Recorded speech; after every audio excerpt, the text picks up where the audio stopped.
अब डॉक्टर वसीकरण काफ़ी डिस्टर्ब लगते हैं। उन्हें लगता है जितने भी लोगों की जान गई है ये उनकी ही गलती की वजह से गई है। वो अब फिर से एक मीटिंग कराते हैं बचे हुए साइंटिस्टों को बुलाकर और अपना आखिरी प्लान बताते हैं। वो बोलते हैं कि हम ह्यूमन हिस्ट्री की सब इंपॉर्टेंट डिस्कवरीज और टेक्नोलॉजीज के इंफॉर्मेशन एक चिप में स्टोर करेंगे और उस चिप को सैटेलाइट में डालकर स्पेस में भेजेंगे ताकि डॉक्टर वसीकरण जैसे भरोसेमंद साइंटिस्ट दुनिया के हर कोने में से इस इंफॉर्मेशन को एक्सट्रैक्ट कर सके और ह्यूमन सिविलाइजेशन को बचाए, क्योंकि ये चिप अर्थ पर तो अभी सेफ नहीं है। अभी आप में से कुछ लोग बोलेंगे कि भाई पक्षी राजा ने तो टावर्स डिस्ट्रॉय कर दिए है ना।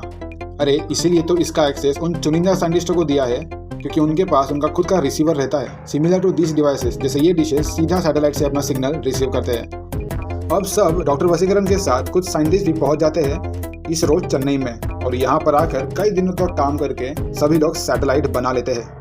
इसी दौरान हमें 2.0 सीक्रेटली कुछ मोबाइल्स बनाने में बिजी दिखता है। एट लास्ट वो सैटेलाइट लॉन्चिंग का दिन आ गया है। सब साइंटिस्टों का समूह चिट्टी को बेस्ट विशेस दे रहा था।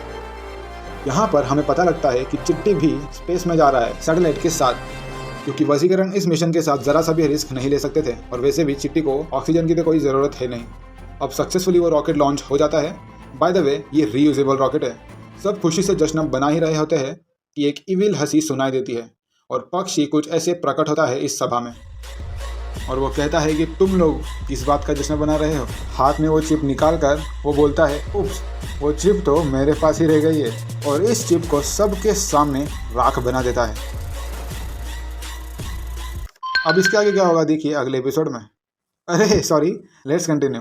हमें एक ट्विस्ट पता चलता है कि शुरुआत से ही डॉक्टर वसीकरण के ग्रुप में से एक साइंटिस्ट पक्षी राजन के साथ मिला हुआ था। वो और कोई नहीं बल्कि आइंस्टाइन ही था, और ये सब उससे पक्षी राजन ने ही करवाया था, क्योंकि फर्स्ट पार्ट में वसीकरण ने पक्षी राजा को पकड़ने में ज़्यादा समय नहीं लगाया था।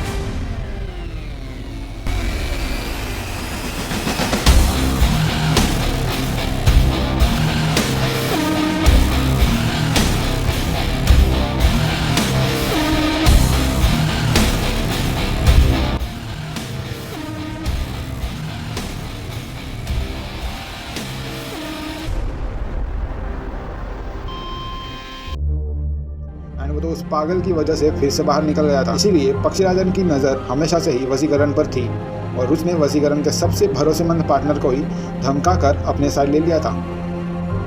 बाकी सभी लोग रो रहे होते हैं क्योंकि अब सब खत्म हो चुका था और सब सर झुकाकर हिम्मत हार कर ज़मीन पर बैठ जाते हैं। ह्यूमन सिविलाइजेशन को बचाने की आखिरी उम्मीद मर चुकी थी और पक्षी राजन वहाँ पर लोगों को जलाने की तैयारी शुरू करता है और वो कहता है कि सबसे पहले वसीकरण मरेगा क्योंकि वो इन सब का लीडर जो है। पर उतने में ही डॉक्टर वसीकरण भी ज़ोर ज़ोर से हंसना शुरू करता है। फिर वसीकरण कहते हैं, ये तो मैं पहले ही समझ गया था कि हमारे ऑर्गेनाइजेशन में से कोई हमारे प्लान्स लीक कर रहा है, पर वो कौन हो सकता है वो मुझे नहीं पता था, वरना उस दिन हमने उस रूम में वो डिवाइसेस लगाए हैं वो पक्षी को कभी पता ही नहीं चलता। इसलिए मैंने अपना असली प्लान कभी किसी को बताया ही नहीं सिवाय मेरे अपने इन्वेंशंस को छोड़कर। और वो कहता है कि सब इम्पोर्टेंट इन्फॉर्मेशन जो चिप में होनी चाहिए थी वो तो चिट्टी के मेमोरी में ही है।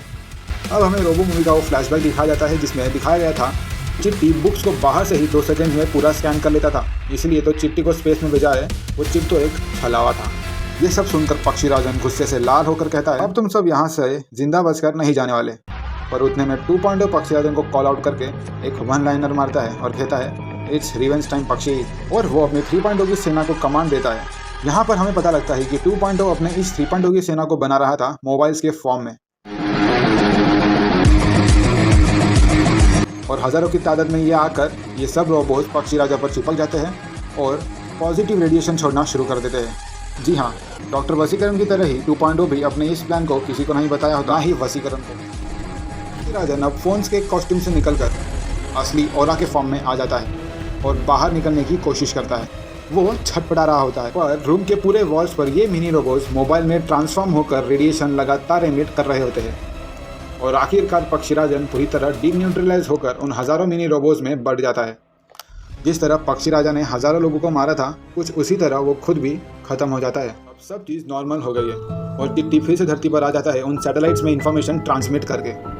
अब दुनिया के हर कोने में साइंटिस्ट इस इंफॉर्मेशन से सब टेक्नोलॉजी को फिर से रीबिल्ड करने लगते हैं और सभी चीज़ें बैक टू नॉर्मल आने लगती है। तो उतने में ही हमें एक सीन दिखाया जाता है कि सभी लोग वसीकरण 2.0 चिट्टी और नीला घर पर होते हैं और 3.0 रोबो करके वाइब्रेट होने लगता है और वो सीलिंग पर जाकर चिपक जाता है and suddenly room red light से भर जाता है, बिल्कुल वैसे जैसे पक्षीराजन किया करता था। और कैमरा ऊपर जा ही रहा होता है कि